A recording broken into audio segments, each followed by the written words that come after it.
There's just some conversation that every person dreads.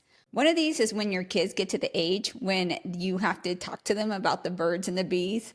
I remember when that time came with our twins, and my husband and I pulled out the whiteboard and we drew this stick man and this stick woman, adding in all the anatomically correct parts and drawing lines to how one body part fit into another body part. And it was all just so awkward. All the while, my son was nervously giggling and my daughter just sat there in silence with a look of shock and horror on her face. But as awkward and uncomfortable as it may be to discuss the birds and the bees with your children, there's probably one that's even worse.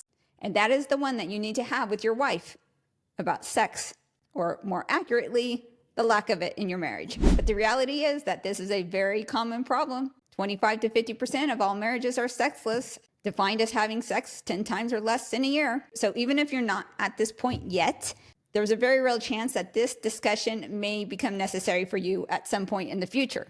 But as awkward and unsexy as this discussion is, ignoring the problem isn't an option, because sexual droughts rarely fix themselves. While a woman's libido is expected to be lower than a man's just due to her natural lower levels of testosterone, the complete removal of all desire should be taken as a red flag or as a symptom of an underlying deeper root problem within the relationship.